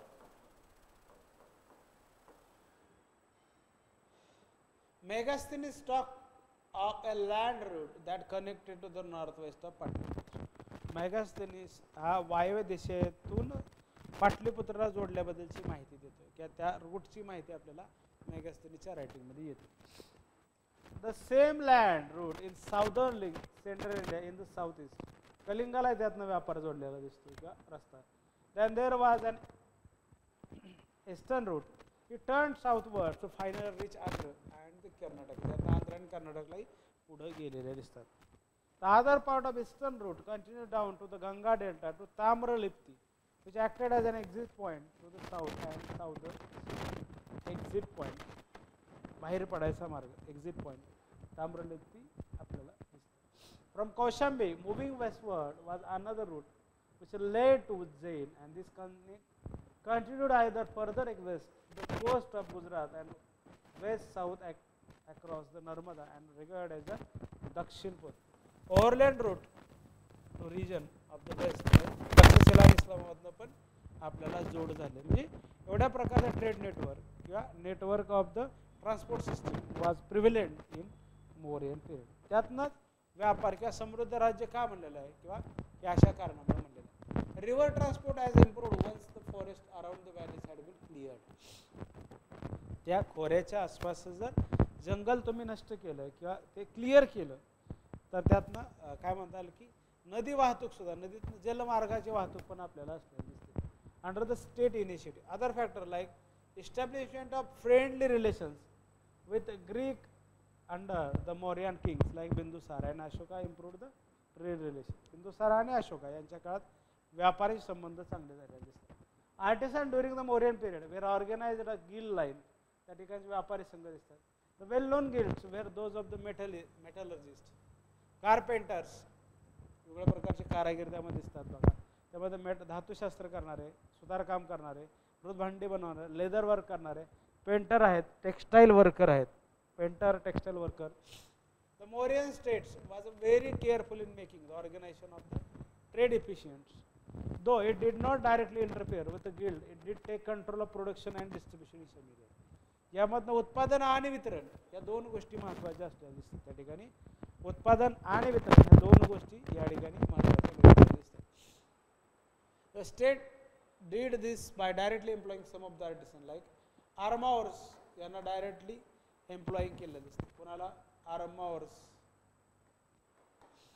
Ship builder, stone builders. They were exempt from payment of taxes because they rendered compulsory labor services to the states. Other artisans like spinner and weaver, miners, etc., who work for the state were taxed. Urbanism spread to other areas of western and central India. नागरिकत्व किंवा नागरी जीवन पण आपल्याला त्यातनं विस्तार झालेला दिसतं. त्यामध्ये पश्चिम आणि मध्य भारतात आहे, वेस्टर्न अँड सेंट्रल इंडियामध्ये आहे. परत काय म्हणतात, डेक्कन अँड साऊथ इंडियामध्ये आहे. Gahapatis became prosper and rural settlement profited town came to be inhabited by the merchant, trader and officers. According to Kautilya's Arthashastra, state founded town through process of durganivesha, durga vidhana, durganivesha और दुर्ग विधान, दुर्ग निवेश और दुर्ग विधान.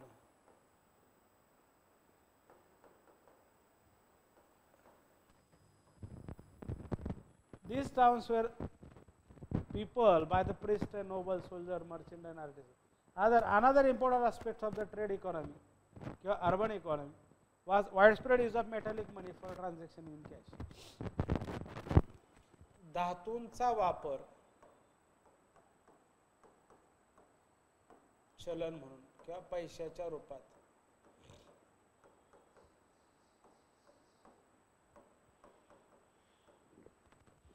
Use of coinage had become prevalent in the 6th century BC. But now, due to development of commerce, नंतर व्यापारात वाणिज्य वापर झाला, coin became a common occurrence. The salaries of officials were paid in cash. कामगारांचं जे वेतन आहे, जे कर्मचाऱ्यांचं, ते कॅश मध्ये दिलं जायचं. The salaries of the officials were paid in cash. Kind अजून आलं नव्हतं, वस्तूच्या रूपात किंवा ग्रँटच्या स्वरूपात अजून आलेलं नव्हतं. अर्थशास्त्र आणि सप्तांग थेरी काय अर्थशास्त्र? 7 हे आपल्याला बघायलाच पाहिजे अर्थशास्त्राचं. याच्यावर प्रश्न आलेला आहे, 100% आलेला आहे प्रश्न याच्यावर. सप्तांग 7 अंग कोणते आहेत असा प्रश्न विचारला. कोणते कोणते आहेत असा प्रश्न आलेला आहे. Which are the 7 limbs of the administration? 7 limbs of administration. Arthashastra is the first South Asian text which offer a theory of states. Has been composed of 7 constituent elements. Kautilya put forward the concept of Saptanga Rajya. To understand the system of 7 interrelated and interlacing constituent limbs of elements, Anga or Prakritis.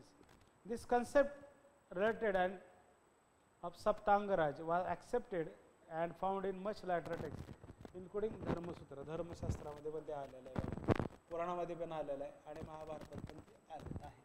With a few modification, काही त्यात changes करून आलेलं आहे. 7 काय होते बघा element. पहिला आहे बघा स्वामी, स्वामी मीन्स राजा. पहिला स्वामी, स्वामी मीन्स राजा. दुसरा आहे अमात्य, अमात्य म्हणजेच मंत्री.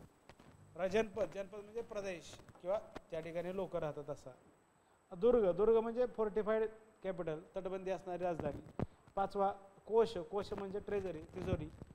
6वा दंड, दंड म्हणजे जस्टिस ऑर फोर्स, न्याय देण्यासाठी असणारं ठिकाण. मित्र, मित्र म्हणजे आलाय, आघाडी, मित्रपक्ष, हे आपल्याला 7 घटक आहे. 7चे 7 परत एकदा वाचन लक्षात ठेवा. राजा काय म्हणतात की स्वामी, अमात्य, मित्र, काय दंड, अजून काय काय बघा, अजून काय बघा, स्वामी, परत काय म्हणता येईल की अमात्य, स्वामी, अमात्य, जनपद, दुर्ग, स्वामी, अमात्य, जनपद, दुर्ग, कोश, दंड, मित्र. स्वामी, अमात्य, मित्र, दंड, दुर्ग आणि काय म्हणता येईल की कोश. स्वामी, अमात्य, स्वामी, अमात्य, जनपद, दुर्ग, कोश, दंड, मित्र. स्वामी, अमात्य, जनपद, दुर्ग, कोश, दंड, मित्र. बघा, स्वामी, अमात्य, जनपद, दुर्ग, कोश, दंड, मित्र. हे 7 लिम्स आहेत. दुर्ग म्हणजे फोर्टिफाईड्स, कोश म्हणजे ट्रेझरी, दंड म्हणजे जस्टिस ऑर फोर्स, मित्र म्हणजे आलाय, अमात्य म्हणजे मंत्रिमंडळ, जनपद म्हणजे टेरिटरी आणि त्याचे लोक, स्वामी म्हणजे राजा. हे 7 लिम्स आपल्याला असलेले दिसतात. 7 limbs of their administration. 7 limbs of their. परत एकदा रिवाइज करा. स्वामी, अमात्य, जनपद, परत काय म्हणता आलं की दुर्ग, कोश, दंड आणि मित्र. स्वामी, अमात्य, दुर्ग, दंड, स्वामी, अमात्य, जनपद, दुर्ग, कोश, दंड आणि मित्र. स्वामी, अमात्य, जनपद, दुर्ग, कोश, दंड, मित्र. हे 7 घटक पाठ झाले पाहिजेत. बघा, पाठ झाले पाहिजेत, कारण ह्याच्यातूनच प्रश्न येतात. Dividing the states into 7 basic constitution allowed one to assess the individual strength or weakness of each constituent. Each of these 7 constituent elements is defined by a group of ideal qualities. त्याचे आदर्श काही गुण आहेत, त्या एलिमेंट्समध्ये ते येणार. बघा, पहिला बघा, स्वामी मीन्स मोनार्की, राजा. Considered is a norm by the अर्थशास्त्र and all its teaching is addressed to the king or addressed to राजालाच उद्देश आहे. The Kautilya, the fate of king was closely tied to that of his subject population. If the king was energetic, उत्साही असेल, then his subject would be energetic. राजा उत्साही असेल तरी जनता उत्साही राहणार. Conversely, if he was lazy, तर आळशी असेल, his subject too would be lazy and eat into the kingdom's wealth. राजाचं साम्राज्य ते खातील. Thus, Kautilya advocated for the constantly alert, diligent and sensible kings. तर कौटिल्य सातत्यानं काय सांगतो? सातत्यानं सांगतो दक्ष असणारा, काय म्हणता येईल की व्हिजिलंट असणारा, सेन्सिबल राजा असेल. Alert, sensible and vigilant ruler ते किंग असला पाहिजे. Alert, diligent and the sensible king. Ashoka inscription give a sense of kinship that was quite close to what Kautilya prescribed. We know from his minor rock edicts that Ashoka adopted very unassuming the title, the Raja of Magadha, as opposed the very grand title of very grand title of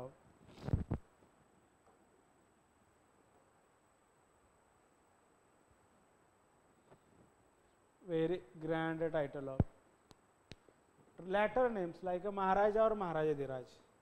However, the preferred epithets in the inscription as Devanam Piya or the beloved of the gods, हे नाव title त्यांनी घेतलेलं दिसतं. Suggesting attempts to proclaim a divine connection. Ashoka has also laid the foundation of new kind of paternalistic kinship. Paternalistic पितृत्व असणारी राजशाही सुरू केली. Paternalistic kinship ही सुरुवात केलेली दिसते Ashoka. Paternalistic kinship by telling all mens are children, सर्व मनुष्य किंवा ही सर्व लोक आहेत माझी मुलं आहेत, हे आपल्याला अशोकाने sir all men are my person people are my children in rock edicts पहिल्या आणि दुसऱ्यामध्ये सांगितलं. He elaborated further on his idea of kinship by committing to ensure the welfare of all being his subject in his the world and the context. हे राजाबद्दल. तर अमात्य बघू. The term amatya was an umbrella term that include all high ranking officials, councillors आहेत, executive heads of the department. And अर्थशास्त्र mention 2 kinds of कन्सल्टेटिव्ह body, 2 प्रकारचे सल्लागार मंडळ असतात. फर्स्ट स्मॉलर असलं पाहिजे, मंत्री असले पाहिजे त्यामध्ये, एक असलं पाहिजे मंत्रीन मिनिस्टर्स, मंत्री परिषद त्याला मंत्री म्हणलेलं आहे. आणि अदरवाइज बॉडी ऑफ एक्झिक्युटिव्ह ज्याला आपण काय मंत्री परिषद और मंत्रा परिषद और मंत्री परिषद, और इथं मंत्रा परिषद.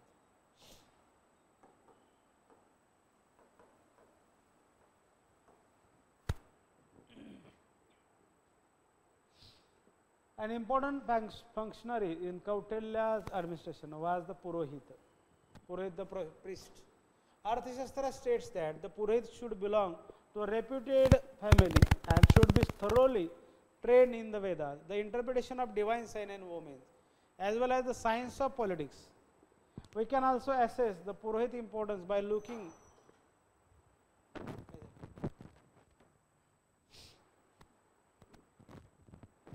त्याच्यानंतर बघा काय सॅलरी मंत्री परिषदामध्ये आपल्याला सॅलरीज कोण जातं, salaries given by the Kautilya. According to Kautilya the highest official were paid extremely well, चांगल्या प्रकारचं उत्पन्न काय म्हणतात त्याला वेतन मिळतं बघा. आजच्या काळात पण आपण त्याला कम्पेअर केलं तर लक्षात येऊन जाईल. चीफ मिनिस्टर त्या काळातला, पुरोहित म्हणजे काय धार्मिक कर्मकांड करणारे, आर्मी कमांडर रिसिव्हिंग 48 पनास ही त्यावेळेस नाणं होतं बघा. त्यावेळेस आज रुपया जसं म्हणतो तसं 48,000 पनास आजच्या ह्याच्यामध्ये ते बघा, त्यामध्ये बघायला पाहिजे, कॅल्क्युलेशन करून बघायला पाहिजे. And treasurer and the chief of collector 24,000 panas. Even if Kautilya estimate are only approximate, अंदाजे त्यांनी कौटिल्याने माहिती दिलेली आहे. Higher officials in the administration were extraordinarily well played and their salaries would have been large chunk of the total revenue collected. आज पण आहे बघा तसं. आज पण बघितलं तर भारतातल्या तिजोरीतला 71% हा भाग रोजगारावरती जातो बघा, म्हणजे लोकांना दिलेल्या जाणाऱ्या पगारीवर जातो. म्हणजे वेगळे जे अधिकारी आहेत, तहसीलदार असू द्या, कलेक्टर असू द्या, किंवा सगळे जे अधिकारी आहेत यांच्यावरती दिल्या जाणाऱ्या टॅक्सवरनं सगळ्यात जास्त याचा पैसा जातो बघा तिजोरी, सरकारी तिजोरीतला जो आपण टॅक्स भरतो त्यातनं. ओके, चला आज या ठिकाणी आपण थांबूयात. उद्याच्या लेक्चर्समध्ये यातले जे बाकीचे लिम्स किंवा जे राहिलेले भाग आहेत तर उद्याच्या लेक्चर्समध्ये आपण घेऊयात बघा. आज या ठिकाणी आपण थांबू. उद्याच्या लेक्चरमध्ये मौर्य काळाबद्दलचे राहिलेली ॲडमिनिस्ट्रेटिव्ह गोष्टी किंवा त्या गोष्टी उद्या आपण बघूयात. थांबूया आपण या ठिकाणी आज. थँक्यू.